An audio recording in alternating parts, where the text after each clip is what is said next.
Hello and welcome back to Ignite&Scale. I'm your host, Mike Allen from Cambria Private Capital, and I'm so glad to have you join us today. This season, we're continuing to explore businesses that are innovative and provide real value to their customers. Today, I'm delighted to say we're focusing on a company I've admired for some time, Motorfinity. I've had the opportunity to visit Motorfinity myself and witness firsthand their incredible work, especially when working with finance brokers and offering specialist discounts to some of the UK's most influential professionals and workers. Motorfinity's mission is to make motoring more accessible for armed forces personnel, veterans, emergency workers and NHS staff by offering them unbeatable deals on new cars and related services. Daniel, it's a pleasure to have you on the show today. Please can we start by talking about your background and how you started the idea to co-found Motorfinity and what led you in your career to that point, please? Thanks, Mike. It's an honour to be invited onto this podcast. So I'm Daniel Briggs. I'm the CEO of Motorfinity and the co-founder. I started my career at the age of 18 as an investment banker. Well, I started off working in the post room actually at a stockbroking firm and worked my way through into corporate finance and was director of corporate broking for an investment bank in London, helping companies raise finance from the equity markets. That all came to an end during the financial crisis of 2001, and I lost my financial crisis about 2011 actually. I lost my job, and I live in the East Midlands, and I thought, right, I've had enough of travelling to London every day, and I found a job working in the motor trade in a similar business to Motorfinity, and I helped to establish their military and blue light channel. I established a bit of a reputation for myself and got to know a lot of people in the industry. One of them was the people who run the defence discount service at the time, a company called Blue Light Card, Tom and Steve. And they said to me, look, we've got a membership base of about 750,000 members, and the motoring side of the business is a little bit sort of disjointed, and we could do with, making a much greater opportunity of that. So we set Motorfinity up to be the partner of Blue Light Card, but in a way of building a brand that existed in this industry of offering car discounts to the armed forces, emergency services, teachers, veterans, and so on.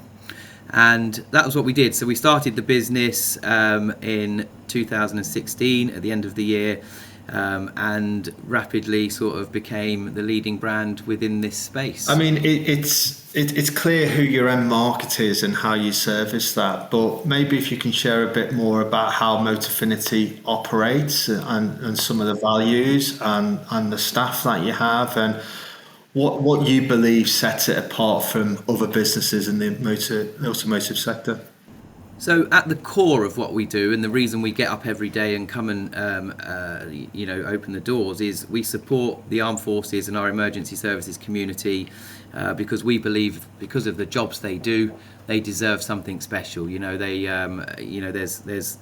lots of reasons to support them, but we believe that they deserve something special in recognition of the jobs they're doing on behalf of us and every other person in this country. And so that's the centre of it. We then act on their behalf effectively, talking to car manufacturers, funders, dealership partners, and everyone in the spectrum of the car buying spectrum to offer them the best value that we can in terms of that car buying experience.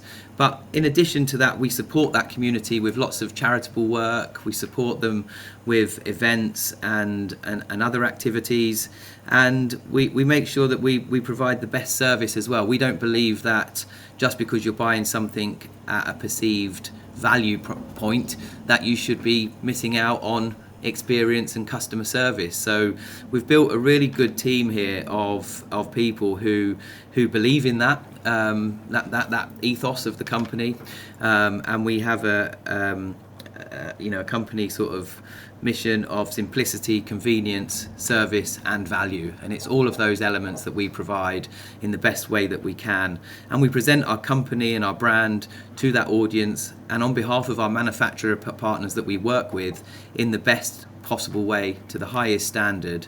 And I think you'll see from our Trustpilot reviews and the feedback we get from our customers that the journey that they have with us from the start to the finish is the best that it can be. We've got a tech team who help to support all of the infrastructure related activities here so that the sales team can offer speedy response. We know that our customers work shifts. We know that they can go on exercise. We know that that they're not always the easiest to get hold of, and we're very used to dealing with that audience, and we have the right level of processes in place to make that journey as seamless, as straightforward, and as easy as possible. And we've got 160 partners that we work with, in addition to the relationship with Blue Light Card and police forces, police federations, NHS trusts, and so on. That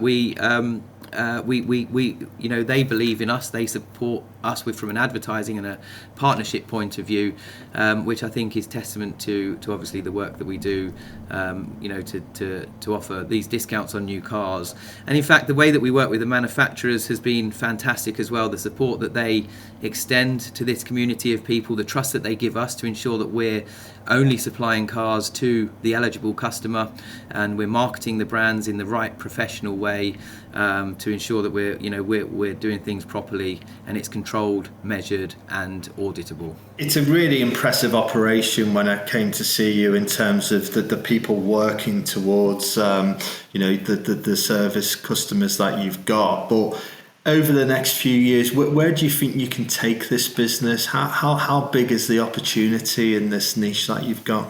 Well, we think there's about 22 to 25% of the UK population is actually eligible for our service.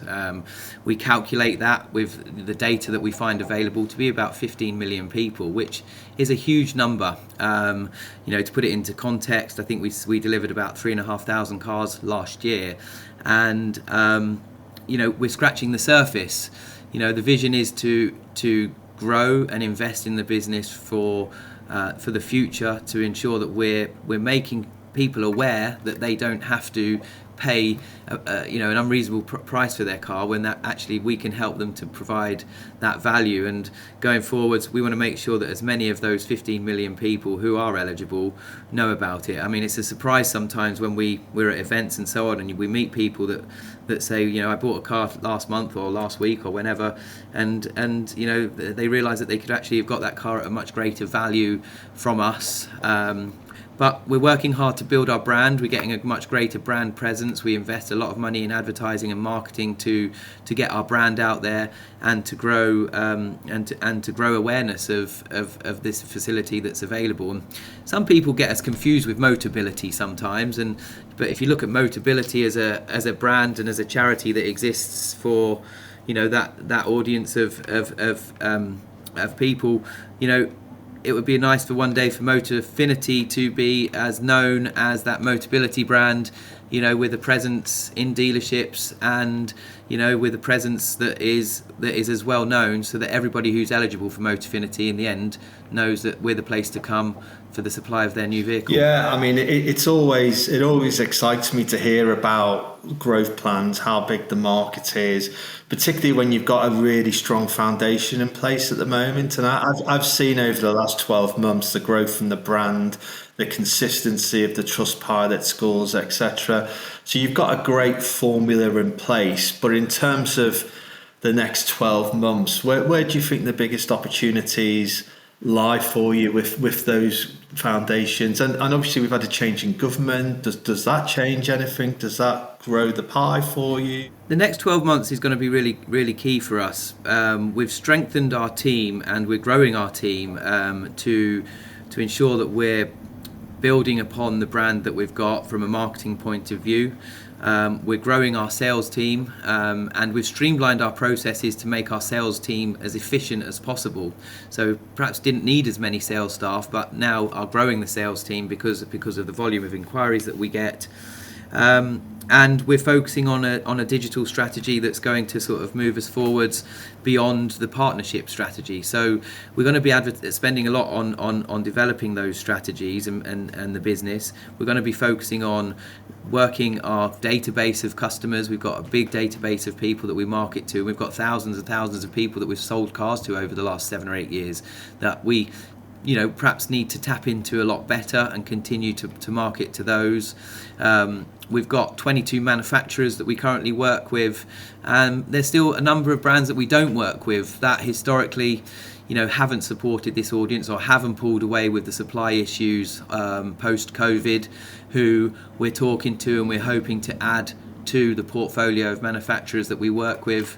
And we're constantly trying to push the value of interest rates and the products that we offer our customers as low as possible, so that we're providing that high value element to the customers at all elements, so not just on the metal but on the finance, and with a broad range of part exchange partners who offer the greatest value we can offer for somebody who wants to buy a car, trade a car in, and get finance on their new car. And then adding additionally ancillary products on after that, in terms of service plans and, the gap insurances and things like that as well. So it's about building that whole portfolio of products from that people need from a car buying experience at the best price, and making sure that we're marketing it in the best way. So I mean, we did 60 million pounds worth of car finance last year, working with our partners DSG Financial Services, BNP Paribas, our leasing funders. We're constantly striving to offer greater value there. I mean, for example, one of our funders gives our customers a greater credit benefit, because of the discount they're getting on their car. They'll get extra credit points, if you like, because of that. Additionally, they're giving our customers a higher value of residual value pricing because of the discount that they're getting on the car as well. And with a low interest rate, those three elements combined just prove how we're pushing all levers that we can to grow a business. And the stronger value we offer, the better pricing we get, the more volume that we're going to do. That leads to better pricing, better discounts from manufacturers, and that's our strategy, to just continue to offer increasing value, more manufacturers, better finance offers, and to grow the business with a real big push into marketing and advertising. Daniel, I mean, that sounds like a real recipe for success. Strong foundations, happy customers, happy partners, plenty to go for, and generating genuine value for all stakeholders. So it feels like a kind of a win-win, and you're in a great spot at the moment. Yeah, and I think we realised that when we secured Ford as a manufacturer. Ford had been notoriously difficult and a brand that I'd been trying for many years to get on board, and there'd constantly been a reluctance. But about 2 years ago we got Ford on board, which supported, I think, us getting other manufacturers thereafter. That they sort of helped to lead the way somewhat, with really strong discounts and really strong support for this customer base. And that to me proved that people are now seeing and recognizing not only that this is a channel, but this is an area that they deserve to support. It's the right message, for any brand. You look at the blue light cards of the world, who offer a multitude of products and services available to their audience. There's lots and lots of companies supporting these customers now, and our members. And I think it's important that we get as many brands and as many manufacturers doing the same thing. Yeah, no, Daniel, it's been a real pleasure having you on the show today. And I think following your work and the progress of Motifinity has been really interesting. It sounds like you've got a really bright future, and what's lovely is you're doing great work and making a real difference. So long may that continue. Thanks, Mike. I mean, post-COVID, we've had a lot of challenges. COVID was actually, whilst it was perceived as a challenge, it was actually a pivotal time for us. It really took us off into a rapid growth phase, because we Warren Buffett is an investor, you'll know, and I think one of his saying is when everyone's running one direction, you turn no, you don't have lunch with him, I suppose. But no, he says when everyone's running one way, turn around and run the other, and I think that's what we did. And we launched our Keeping You Moving campaign, and we sold a lot of cars. We kept working throughout COVID, and that's what sort of, springboarded us forwards. The supply challenges of the last 2 years have been difficult to navigate those waters, but we're through that now, and we're exceeding our monthly targets. We've got the challenge of electric transitioning coming, and we're aligning ourselves with the OEMs to try and ensure that we're hitting 20% of those volumes that we're doing, and we're seeing a much bigger shift now from customers that were purely just ICE customers through to the EV opportunity. So that's an area that we've got to look at. That's an area that we've got to focus on in the future, and make sure that we're doing our bit to educate the audience. We did a podcast with Colin Heron, an industry expert who works for Newcastle University, if I'm not mistaken, and hopefully busting a lot of the myths that exist in the marketplace about EVs. And we just want to keep pushing every lever we can and developing the business, and it's great to have people like you supporting us, making introductions and inviting us on calls like this, so thank you. No problem. Well, for our listeners, if you want to learn more about Motorfinity or get in touch with Daniel, the details will be in the show notes, and there'll be more information and links for any stakeholders, dealers, manufacturers, commercial partners to be part of this great growth story. So Daniel, thank you very much again for your time. It's been an absolute pleasure. Brilliant. Thanks, Mike. If you want to listen to more episodes of the podcast, we're on all good audio platforms. Our website is also www.cambriaprivatecapital.com, and you can also find myself on LinkedIn and Twitter, where we publish our weekly blogs as well. Please do get in touch if you want more information.